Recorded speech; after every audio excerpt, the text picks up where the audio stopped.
Hi, welcome to the Pints Polishing Podcast. I'm Marshall. That's Nick. You can find us at hyperCLEANstore.com or go to the HyperCLEAN Specialist group in Facebook. You can interact and, well, be a part of the community pub, which we just had this past Wednesday.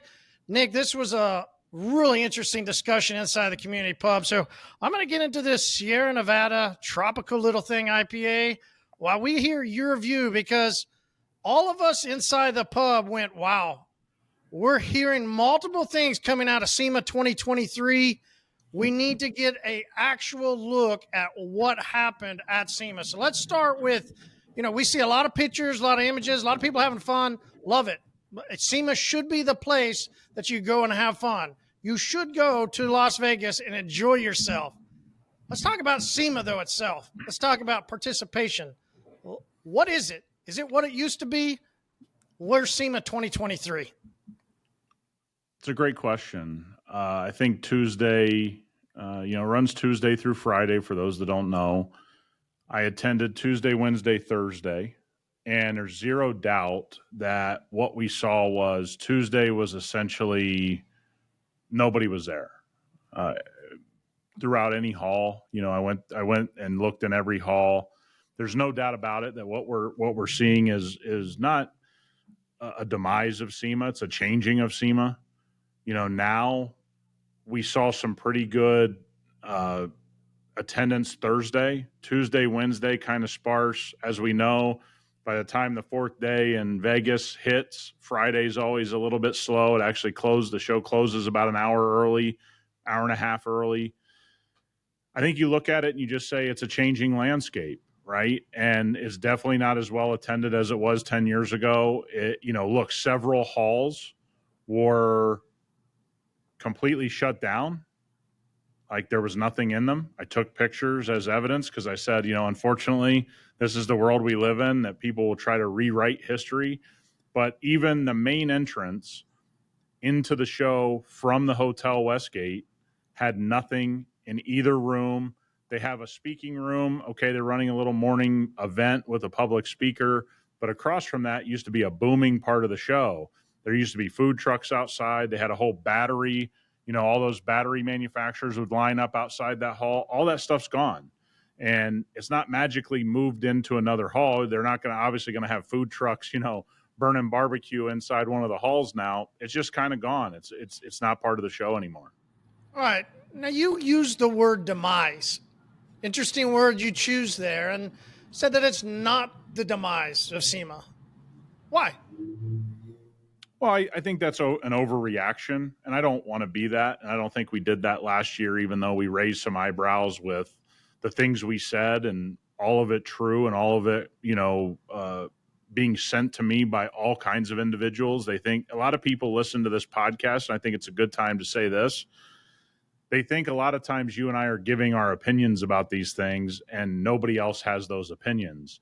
Largely what we shared last year and what we'll be sharing this year are things that are running through the text messages, the DMs, the in-face conversations from a lot of decision makers from a lot of different companies and a lot of different parts of the industry. And so I think it's really important for people to understand, I don't think SEMA's going anywhere. There's plenty of booths. There's plenty of people willing to spend money at SEMA, plenty of companies that are continue to throw money behind it, and they should. If they see a return, I think it's awesome. I also think you don't see a bunch of young, up-and-coming companies in detailing, the likes of names many of you would know, spending money on things like SEMA. And so it is going to change. It's going to evolve. I think the cost has to come down, to be honest with you. I mean, this is a $100,000, $200,000, $500,000 expense. I don't think it's supporting that. And so you're not seeing a lot of up-and-coming brands seeing the value in that.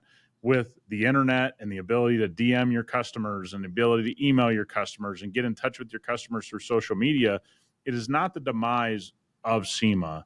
It's just a changing of what SEMA is. You mentioned, it is interesting when you look at kind of the age of the average, SEMA participant.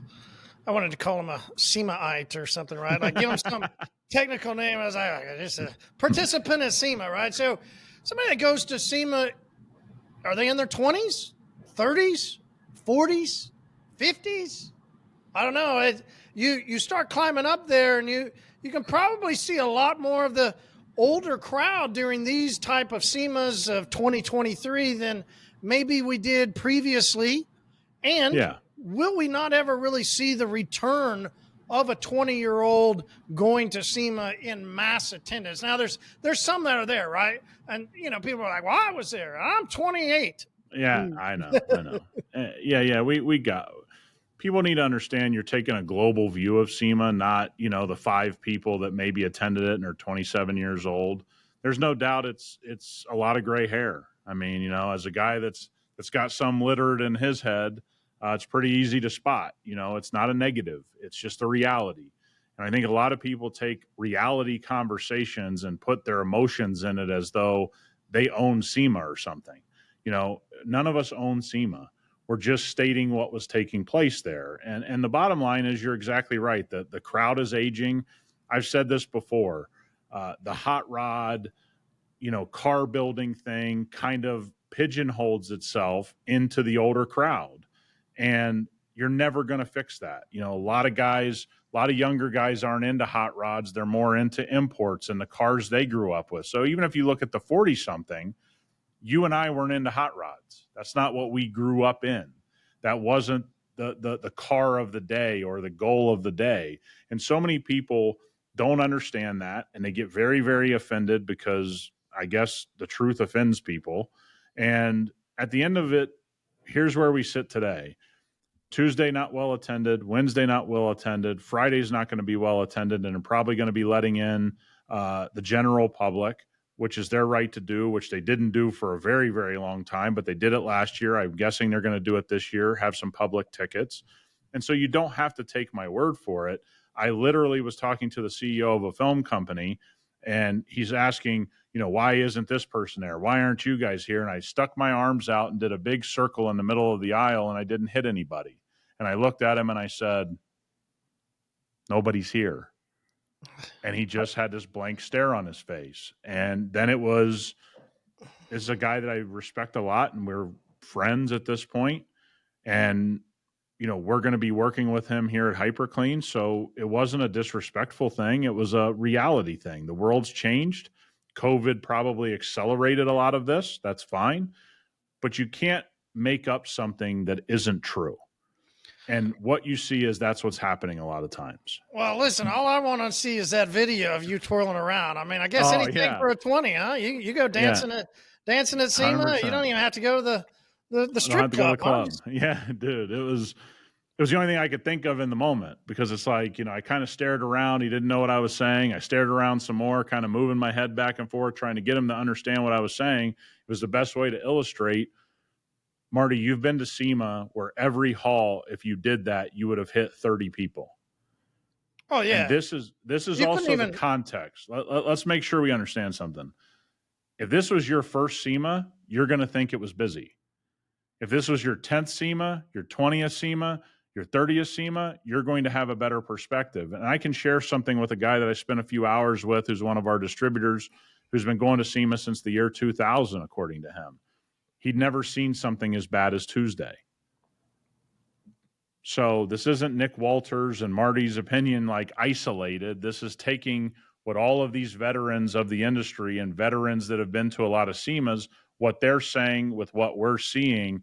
This is not an isolated opinion. It may be an isolated opinion of people that talk publicly, that have a podcast or a YouTube channel or, post on their Instagram. Sure.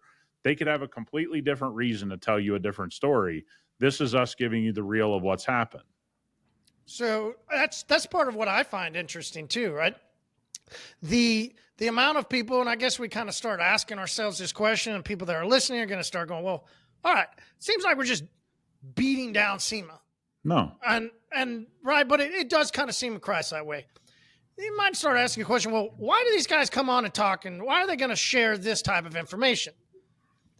It goes back to something you said, and I want to bring to light again, is how many people that you talk to that really began to go, man, I appreciate the way you guys say things. I appreciate your guys, whether or not it's fact or opinion, what we put out, because the social media, whether it's a paid influencer or somebody biting for a job, or like you mentioned, they might have a podcast. Either way, they want to put out a big hoorah of how amazing SEMA is for them, and all good. Great. I'm glad they had a great time. It was back to something we 100%. said earlier.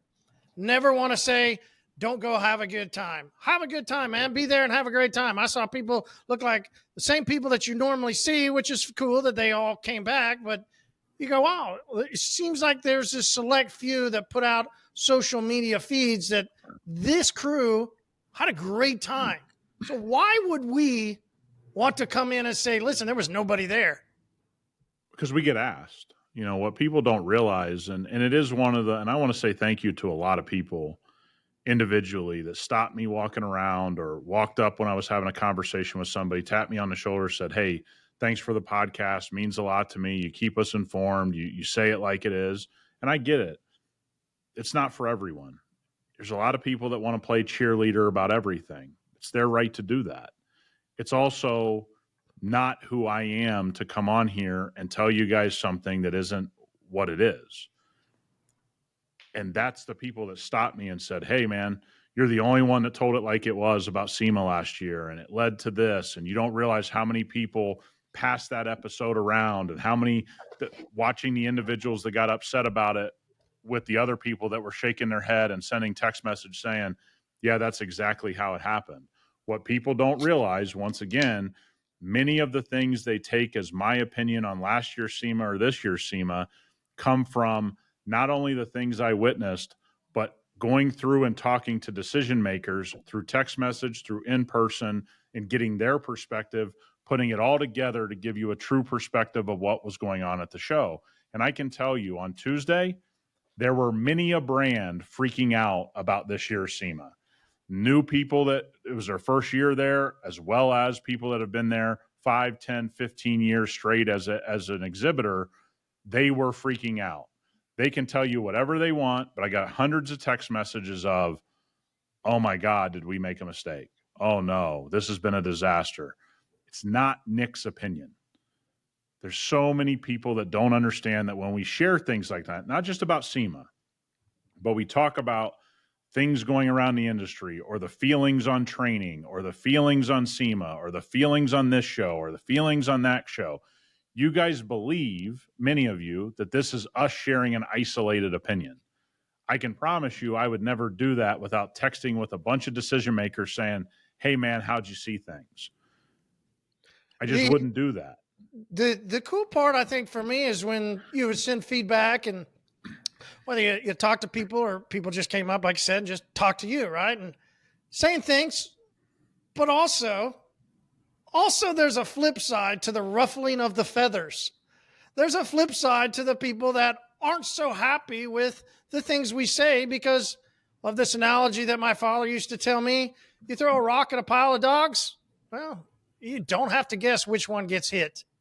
Yep. The dog that barks is a dog that got hit. So the times that we've said, well, some of them was our opinion.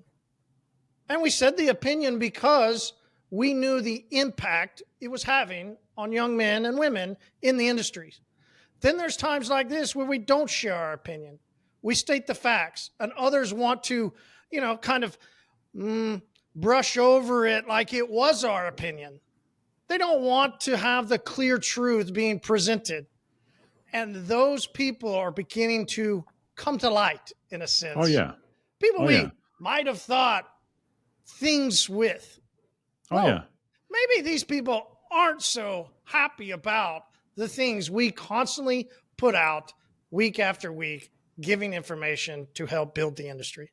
Yeah, and I'll say it's an amazing world when you see those people in person. Those things don't get said in person. But I've seen text message chains and things they've said behind, my back or your back, and that's okay, man. That stuff doesn't bother me. It doesn't get under my skin. It is what it is. I know how human beings are.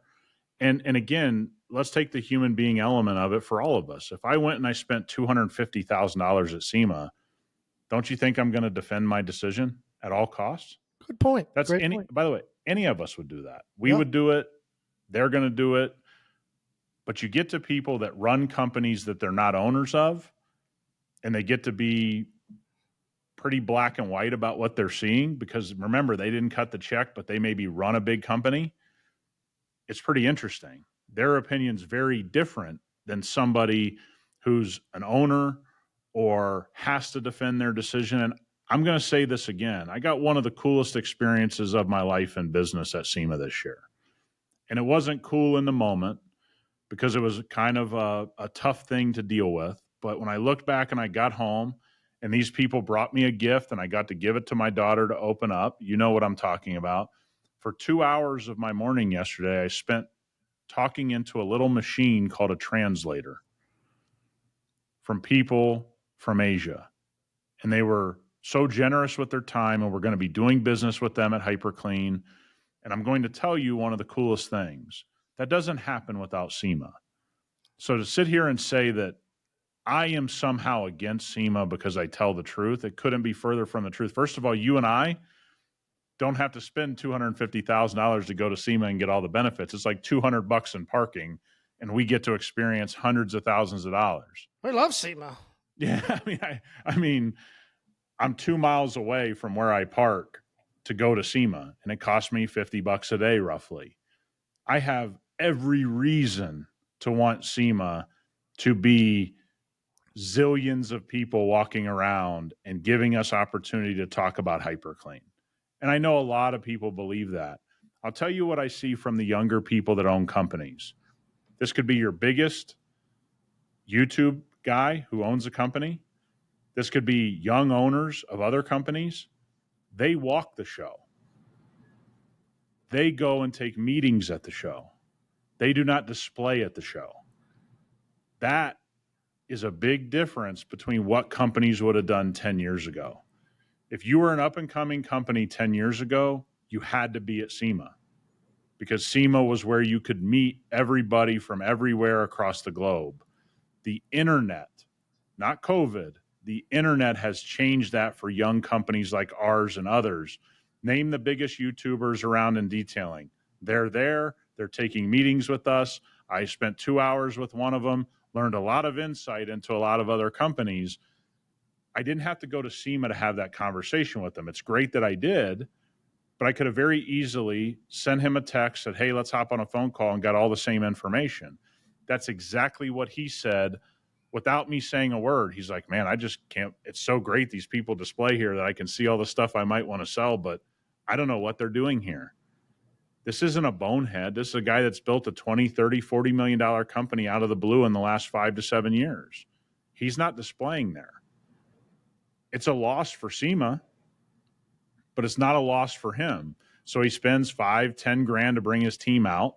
They film, they do all this other stuff. He meets all the people he needs to meet. And here's the situation you're in. People on our timeline as a company don't see SEMA the way it was 10 years ago. And I think that's the reality. Because again, I go to how many young companies are investing in SEMA, and it seems that number is becoming very small. There's the word you mentioned, opportunity. It's something we've talked about quite a bit. SEMA for me, from the beginning, has always been about opportunity. Meeting people, talking to people, walking the show, something you did. So I love that idea, and I'm glad that the other YouTubers and the different people that have a social media type business, a online commerce business, they push their things through YouTube, that they still value going around and meeting people. They still value the handshakes. They still value the smiles, talking for 2 hours, discussing things with another human being, right? Yeah. Opportunity to have a relationship. That's really ultimately the way I viewed SEMA for most of the time when I've gone. Whether it was, like I said, meeting people there, doing pint nights, doing things where we could grab some people while we're at SEMA. Let's all come together. Let's have some beers. We used to take people. Everybody go there and we'd meet, right? Like I could see at some point in time we'd do that again. But is that next year or is that 5-10 years? Not sure. We're going to I don't have know. to, right. We're going to have to see Yeah. the way, because you mentioned this isn't the demise. And this is really a lot of the podcast and a lot of this discussion. Also, I know that people will take offense if they're, they spent the money and they're there. I also want us to think for a moment, go back to something you said last time, and let's say it again for like the fifth or sixth time throughout the year. At some point in time, the detailing industry needs to have a meeting with SEMA. A Oh lot of yeah. this discussion is around, hey, SEMA, like, hey guys, we're seeing a change here. People starting to get their feathers ruffled. They're throwing, words at us, and we're going, hey, we're saying that it's changing. And Yep. how do we be a part of that change? How do we as an industry start to go, listen, it's not the way it was, but we can do something to make it better? Cool. Yeah. Cool again. Right. So here's one of the crazy things. So yesterday was the busiest day by far.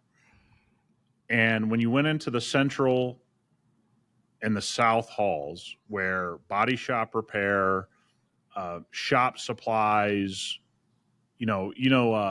shop uniforms, lifts, all those kinds of things, it was back to that elbow to elbow. You're walking in stride. Detailing, PPF were mainly in the West Hall. You went to the West Hall, you didn't have that experience, right? And I know what a lot of people in the West Hall think, which is the West Hall is way away from everything. Well, first of all, it's the most technologically advanced hall. It's the nicest hall, but it's a low energy hall. And why? For a lot of car companies and people that work on cars, you know what you don't see a lot of? Really cool cars in people's booths. You don't see a lot of really great cars and product demonstrations. Now, we did see some manufacturers go that route. And I texted you the first day. I was like, this is pretty cool. They have this Porsche here. It's vintage. They're polishing on it. They've updated their booth. They're rocking cool clothes. That's also kind of another thing. You go into many halls and guys are rocking hooded sweatshirts, cool t-shirts, and some jeans or some pants. You kind of get into our neck of the woods and it's still with the mechanic shirts and the 50 patches on your arm, and it looks outdated at times. And you go, why are we still doing this? Everyone's kind of walking around looking like 2023. And at times you walk through the PPF and West Hall and you go, why is everyone dressed like this? Why has this guy got more patches on his arm than a NASCAR driver? Like, what is going on here? It's not happening in mass at the other booths and the other parts of the show.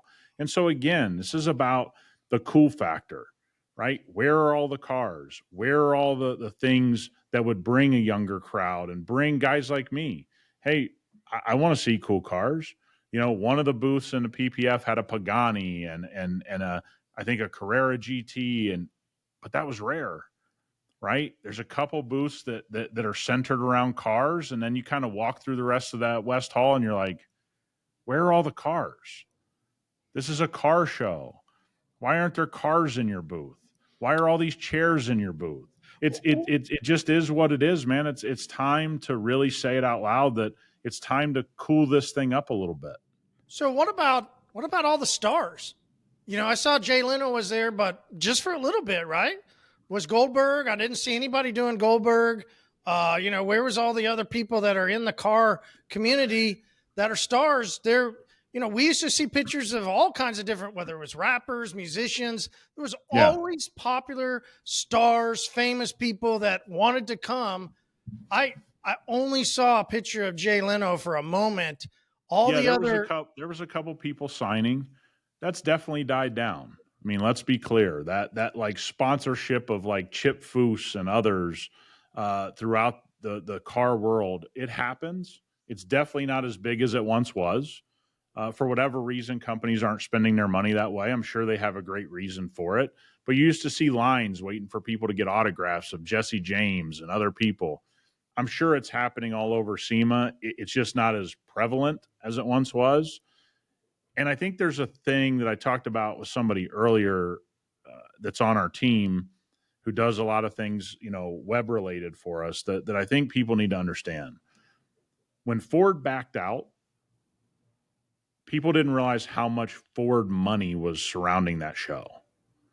Okay. And let me be clear about, and I said this on the community pub on Wednesday, Ken Block and the Hoonigans and the things they did on the exterior of SEMA brought massive crowds. But let me be clear about something. Ken Block was not, and the Hoonigans weren't doing that on their own. They were sponsored by Ford.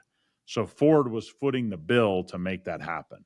They were jumping Ford Raptors and drifting Ford cars, and they were doing all of these things that brought everybody out. Cell phones held up in the air. You witnessed all of that. That is now a very minor part of the show, and it's a minor part of the show because the Toyotas of the world, they're not going to invest 20, 30 million into something like that. That's not their business model. Ford made a splash at SEMA. They made a splash through viral sensations like the Hoonigans when they were sponsorship of that crowd.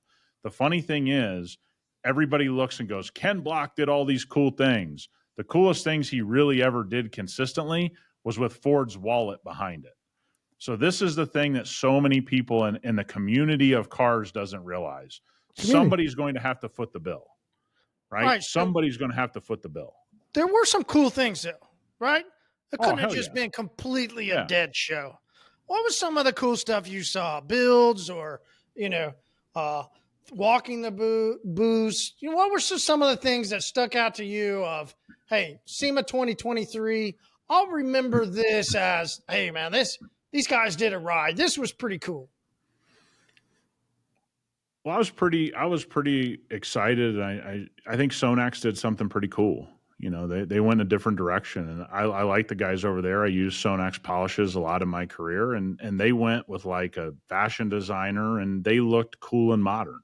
And they said that's what they were looking for, and I want to applaud that. I thought it was really freaking neat that they did that. Huh? Yeah. Very out of the box. I mean, Sonax wasn't plastered all over their sweatshirts and all over their booth and all that. They did an awesome job. And I mean, it was really cool because they used to bring all that product, remember? Mm-hmm. And they just cut that out and said, hey, let's try something new. And I'm going to applaud that. I think trying new stuff is really cool. I think the other thing, having a Gunther Works Porsche there and some other cool cars. Look, the truck section has become, to me, an embarrassment. I shared this on Wednesday night's pub. Nothing inventive coming out of that crowd at all. It's the same trucks I've been seeing for 15 years. It is what it is.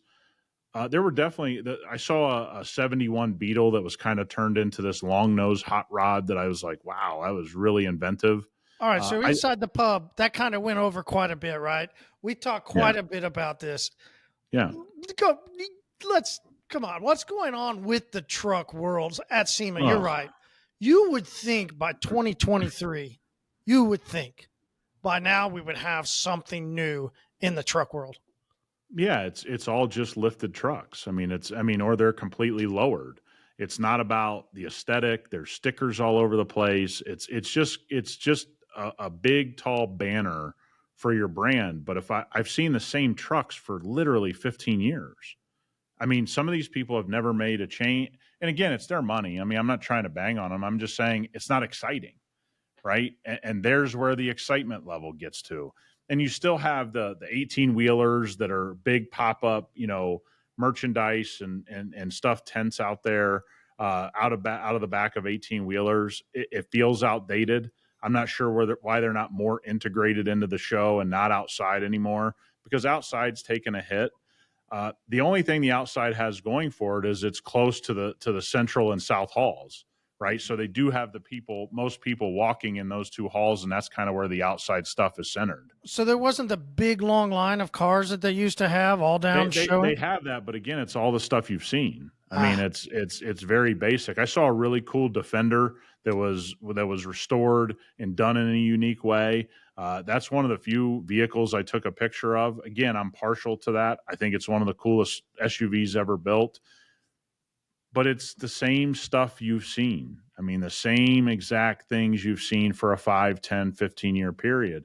And I know it's hard to be inventive, so I'm not trying to take anything away from somebody building any of this stuff. But that's why I'd say once every 5 years is probably a good amount of time for most guys to go to the show.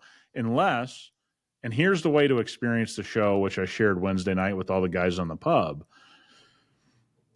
Go to the show for 4 to 5 hours a day, all 4 days, but go do some cool stuff around Vegas the other time of day.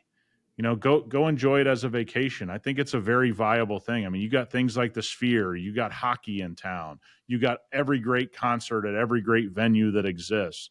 You got, if you're into like hiking and mountains, you can go do that within a 20-minute drive. The thing is that I would take it as a vacation today. And I think that's a very viable thing. The busy season's kind of winding down. You want to get away. You want to take your wife. You want to take your husband. You want to take whatever. I think it is viable. And I think that would be a very enjoyable way of experiencing the show. To be very upfront with you, if you look at it as vacation, building some relationships for half the day, enjoying your other half of the day, go to some great restaurants at night, I think SEMA could be an awesome experience. And you're going to make out of SEMA what you want. SEMA is a great experience for me for a variety of reasons, but I make it great for myself and for hyperCLEAN, and I make it that way. If I was just walking around with no plan, you can walk the detailing area the first day and be done. So you can't go out there just for that. So somebody sent me a message when I was talking to them this week. They asked me, hey, you got the FOMO, fear of missing out? I was like, of what? Okay. Now, yeah. For me, fear of missing out would be, man, I miss some of those restaurants. Oh, yeah. I love going to New York, and there's some places I always have to stop. I can get a stromboli. I get some pizza. There's places I miss to eat the food. I miss going out and walking around with people. We used to, as a crew, all go down and grab some beers here, meet some people over here. And that, to me, I think ultimately, as the way you say that, I go, yeah. Over the next couple of years when we get back over there, I go, yeah, if there's a fear of missing out, that's the fear of missing out. The food, it's relationships, the life, the relationships, walking around with people. And if you want to go for that, then you should go for that. And SEMA 100%. should be a place that you always continue to go. Yeah, and I think that's a great way of saying it. Like, the one thing, we had meetings wall to wall for 3 days, and we got to walk the show with individuals we're in business with or getting in business with, and get to hear what they're doing, how they're thinking of the next year. SEMA is a really great thing for us here, and a really great thing for me, because it sets your mind for the next year, right? What do you think's coming? Listening to what people are going to be doing in their business, whether it's another chemical company, a PPF company, or a distributor, or somebody that's just a detailer, what they're seeing on the horizon. That stuff's invaluable. But remember, you got to take that seriously to get something out of it. Right? There's a give and take, and you got to talk to people, and you got to ask questions. It's no different than a sales process in your business. For those of you listening, you got to be willing to go and create relationships by asking really, really strong questions to get some information, give some information, start building relationships. The most fun I've had over the last 3 years with SEMA and with everything at hyperCLEAN is taking the 40 plus years you and I have of all these relationships that exist with all these different decision makers at all these different companies, and coming together at SEMA and saying, what'd you see this year? What do you see next year?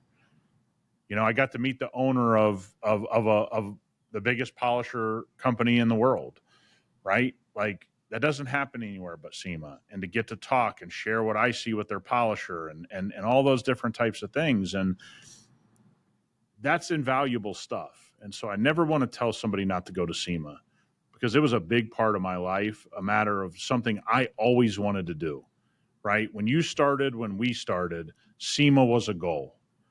You wanted to go to SEMA. You wanted to see what car people were doing. You wanted to be around the energy. Brian shared this on the pub on Wednesday. He took so much energy out of the show last year and took it into his business and said, man, SEMA fired me up because I saw all these people doing great things.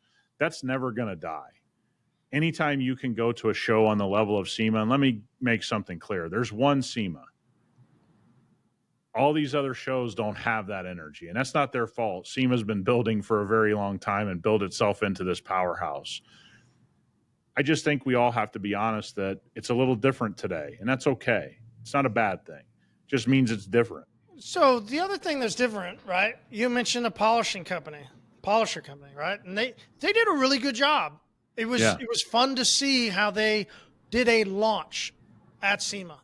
Okay, they're smart. They handled it the right way. You look around and I go, man, there weren't a whole lot of launches. SEMA used to be everything would come out of the end of the season, and it's kind of ironic out of the end of the season there's a launch, but it makes sense to, hey, everybody's here. We've got this new product or new tool or new whatever we're working on. But we kind of heard that some people that were supposed to release a tool didn't get it released, and they're like, hey, we're still going to be making some tweaks to it. You know, we're launching a tool, but it's just not ready yet. Maybe it's a weird thing, right? And I think one of the coolest parts about, you know, seeing that and seeing a company that we definitely have respect for do a great job, you learn from it, right? We can learn from anybody. And so you see how they build the anticipation and the energy they build around their brand. And that's really cool. I think the other thing is everybody's always looking for the next thing. And I think detailing and PPF especially need to wrap their head around, I don't know that there's the next big thing coming, right? Because I want to walk people through something. We went from waxes, which were 30 days, to sealants that were 6 months. That was a big jump. That's 6x in protection. Then we went to ceramic coatings the last 5 years. That technology is sort of baked into the industry now. So why is everybody always looking for the next big thing? I mean, one of the ceramic coating companies launched for the first time. We have a multi-year single layer coating. Wow. I mean, that's about 7 or 8 years late. I mean, at best. So if I was involved with a company like that, I think I'd be running for the hills as fast as possible. Like, dude, this is 7 years. This is your big launch. It's 7 years late to making your installers' lives easier. I don't see that as excitement. But I did get asked several times by several different people from all across the industry, hey, man, what do you think the next big thing is? I said, I just think the next big thing is building good products. Like, why are we skipping over just building the best products we can build in the moment? It's always like, what's the next thing? And I think the hype machine that's been detailing chemicals, detailing tools is starting to come to an end, right? There's not going to be this big leap from 6 months of protection to 5 years. Well, think about it logically. If I'm going to jump from 5 years of protection to 10 to 20 to 30, who does that even fit? What car owner's like, hey, give me a 50-year coating on a car I'm going to keep on a 2-year lease, or things like that? What do we expect? And so I do think some of the energy problem is people are walking there saying, what's the next big thing? Who's dropping the next big thing? It's like, maybe it's just make a great product. Make something that makes the process a little easier. Maybe build a wheel cleaner that actually cleans the wheel pretty well. Maybe that's it. Because remember, we had all this room to grow as an industry. We had all this innovation to take place. But now that it's taken place, there may not be the next big jump in technology that everybody hopes. It's like, I said this to somebody earlier, it's like a Post-it note. They're not sitting there at the Post-it note convention like, hey, what's the next thing in Post-it notes? It's like, well, we made the adhesive a little better. Yeah, okay, they made the adhesive better. It doesn't fly off my thing that I stuck it to as easy. Okay, well, they're not going to reinvent the wheel on that. And there's a lot of things, you can see it with our recent releases of tire shine. We're looking for the right user experience and the right finish on the tire. That isn't some revolutionary thing. It's a small step in the right direction, and that's got to be okay. But I think guys think there's no energy at a show because somebody's not dropping the biggest idea in the history of detailing. Well, I have news. What if that drop never comes again? What if it's just about continuing to improve on the things that we have, and it's incremental and incremental and incremental until there's another big breakthrough in 3, 5, 7 years? I think it's just the wrong mentality. And I did voice that to people. Like let's just try to make better chemicals, because believe it or not, there's a lot of chemicals, and I was a tester for a lot of companies that didn't work that well.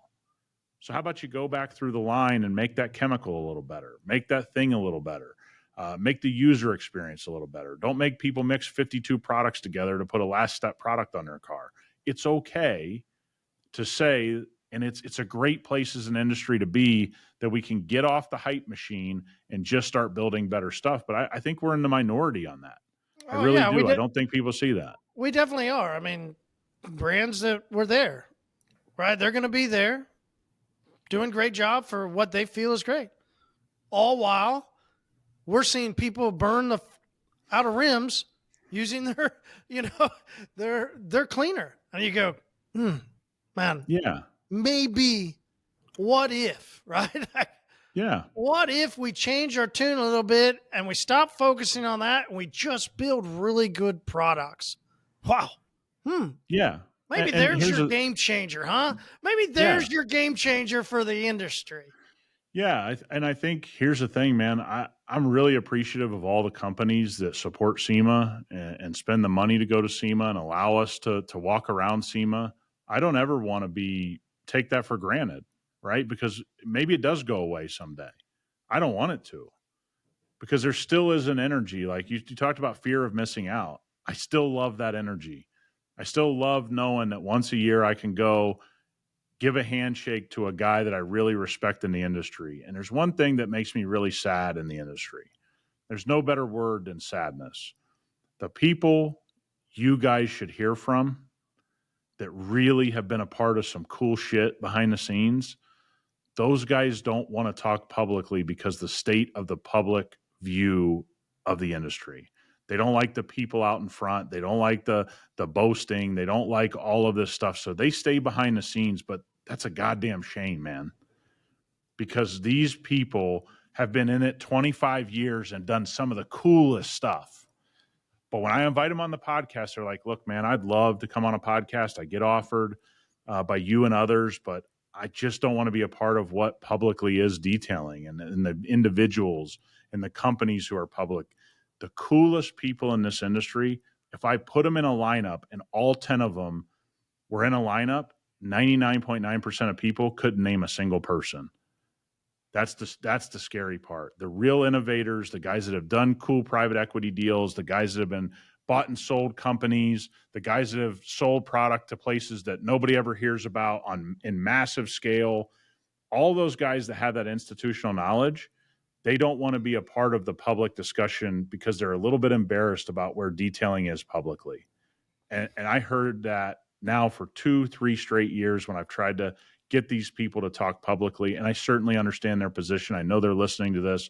I'm thankful for the friendship, but I also understand their point of view because it's publicly detailing is a little bit wild, and some individuals out in the public eye that really tarnish the name of the industry. And these guys don't want to tarnish their name by being associated with that. And that sucks to me. I really hate that. It does suck, but maybe one day, these people will come on and we'll get to have another great discussion like we had today. Really good, deep thoughts on, should somebody go to SEMA? What's going on at SEMA? And absolutely, we would both say, if you want to go to SEMA, you should go to SEMA. You should look for opportunities and you should make it the best that you possibly can. Hey, until next time, we'll see you guys. Thanks, Nick. Thank you.